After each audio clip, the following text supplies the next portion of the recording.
The debates on the Jamaican budget for the 2011 to 2012 fiscal year have been lively, involving the usual parliamentary cut and thrust evident in every democracy. However, issues concerning spending and the economy also featured prominently. The week May 3 to May 5 saw presentations from several parliamentarians, including Transport Minister Mike Henry, Opposition Spokesman on Finance Omar Davies, and Leader of the Opposition Mrs. Portia Simpson-Miller.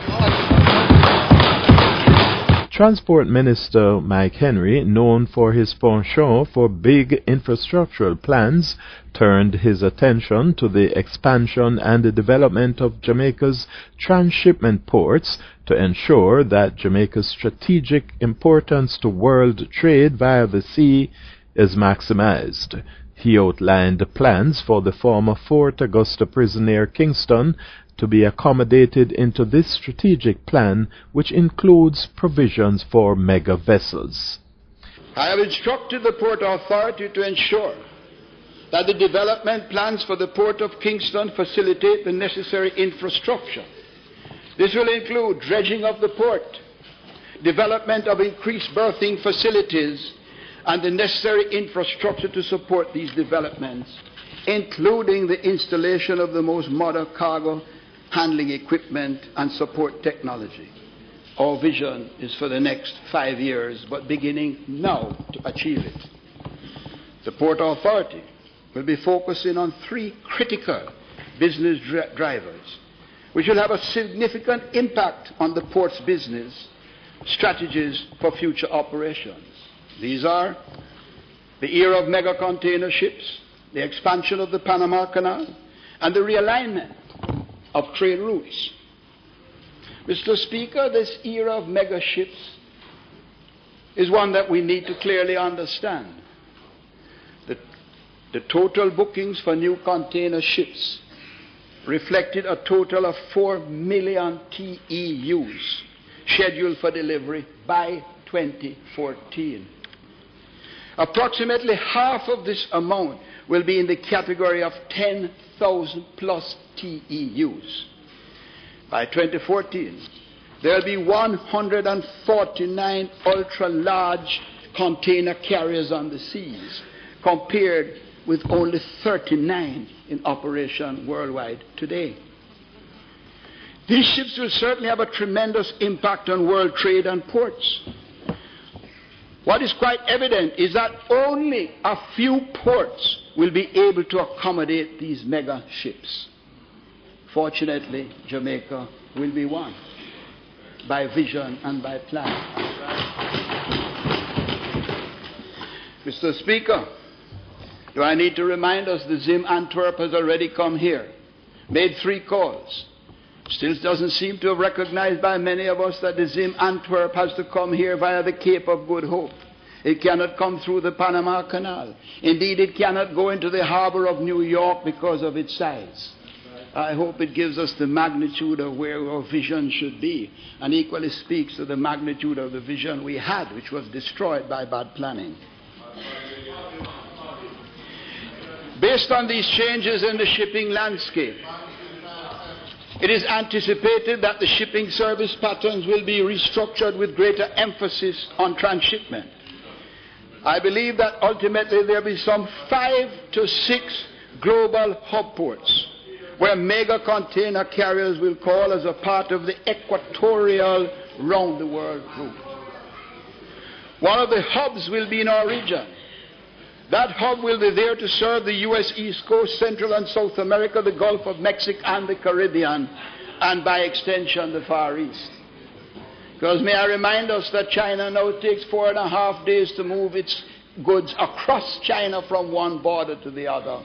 4.5 days lost in reaching the world's market cannot be afforded in this day of instant responsiveness. And we must capture that right here in Jamaica.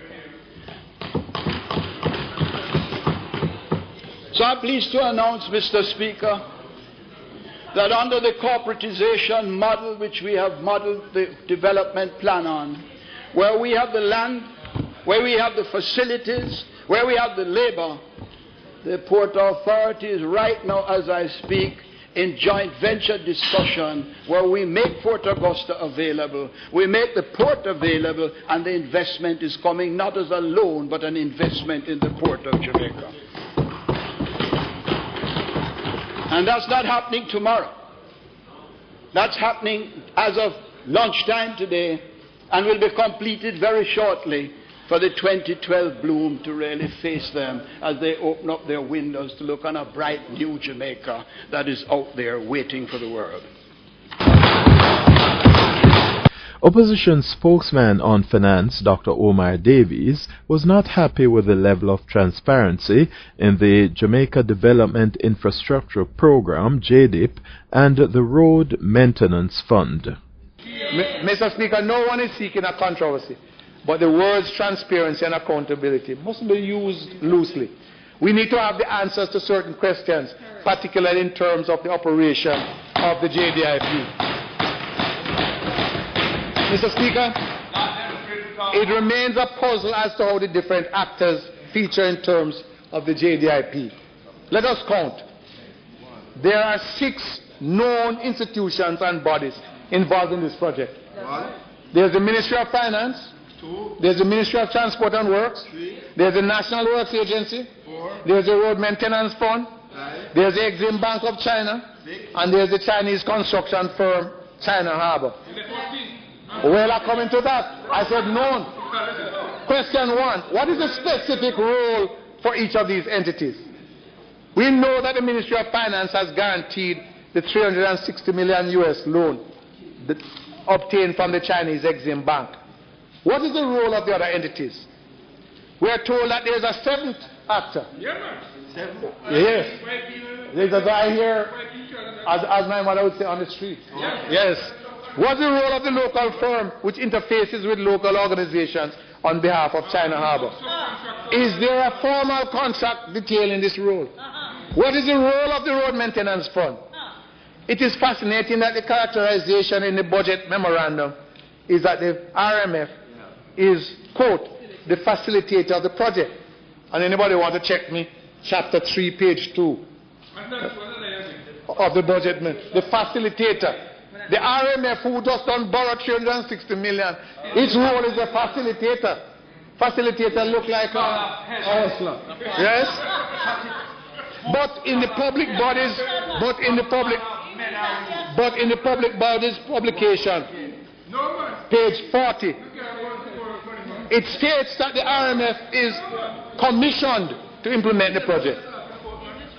Is that true? Is it a facilitator or is it a commission? Mr. Speaker, this whole project is shrouded in too much mystery and controversy, and there's need for clarity. Or else we are mocking the concept of transparency and accountability. Mr. Speaker, consider the following. Various members of Parliament have given explicit examples, and I can cite the member from South Manchester and the member from Central Manchester, showing that there has been no consultation with the parish authorities in the selection of roads to be repaired. There are specific assertions. There are even rumors which I want you to deny that 80% of the roads selected are in a certain constituency in Manchester.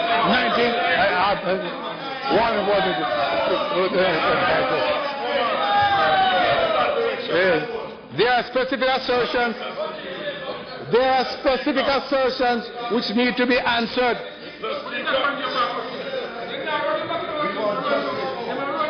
There are specific assertions which have not been counted that in several parishes, certain constituencies have benefited from the bulk of the roads. Again, we need, Madam Speaker, oh, Mister, you're back here, an explicit statement in terms of the methodology for selection of the roads, and furthermore the selection of the contractors to implement the road. The minister speaks about this project as if it's his personal baby. He'll do this and he will do that. This is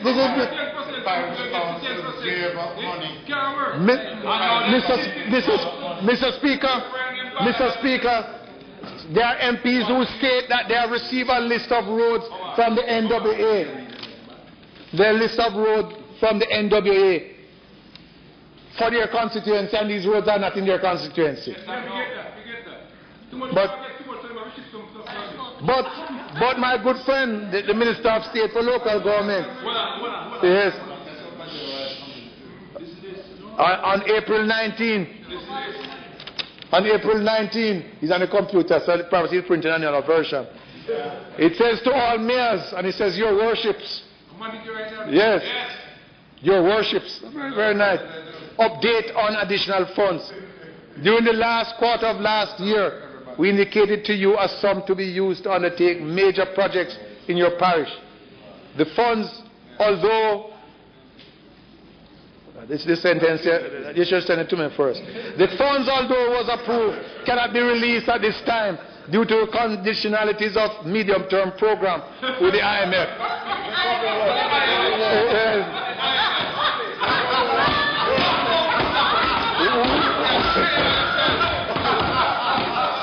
They don't mention the Minister of Finance. Hey, you can't diss the program. Respect for the senior man. You should say Adley and the IMF. We are, however, working with the Ministry of Transport and Works and the Ministry of Finance and the Public Service to resolve the matter. If these cannot be accommodated at this time, we'll endeavor to have your projects included in year 2 of the JDIP. We are hopeful that this matter will be amicably resolved in short order. Short. Yours remaining, yours in humble service.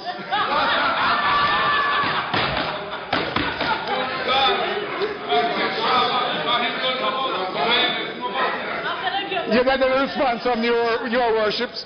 You get a response? Yes.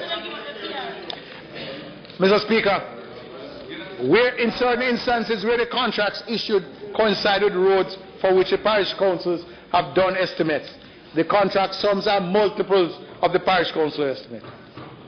This project is being treated in a very unique, special, and curious way. Question, Mr. Speaker, who is China Harbour contracted to? Is it to the NWA or is it to the China Exim Bank? Why was the selection of China Harbour and the subcontractors not subject to the normal procurement rules? Who is responsible for judging whether there is value for money expended? Mr. Speaker, we need answers to these questions. These are not unreasonable questions. These are normal questions.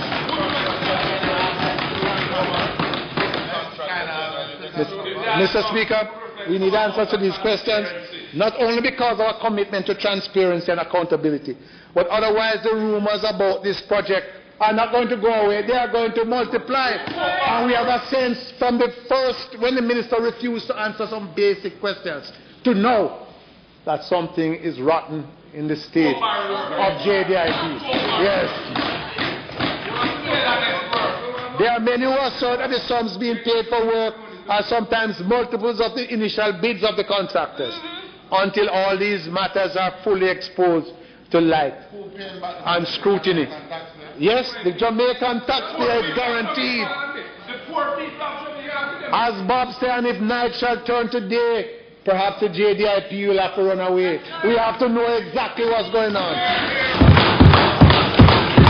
The leader of Jamaica's parliamentary opposition, Mrs. Portia Simpson Miller, highlighted the need for a national council on energy geared at getting national consensus on the island's energy policy going forward.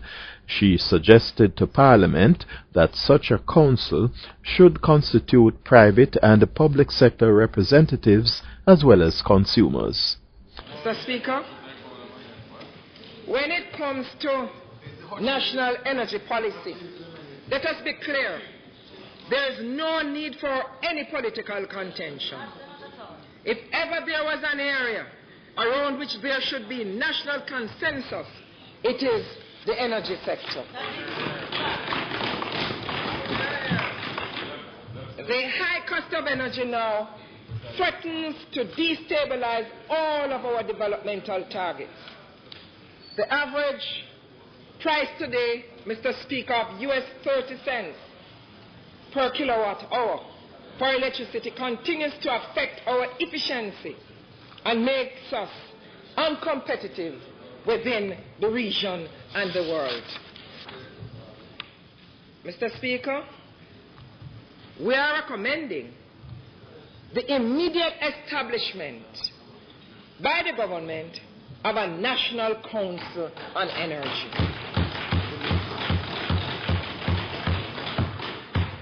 This council will bring together all the critical stakeholders in the energy sector.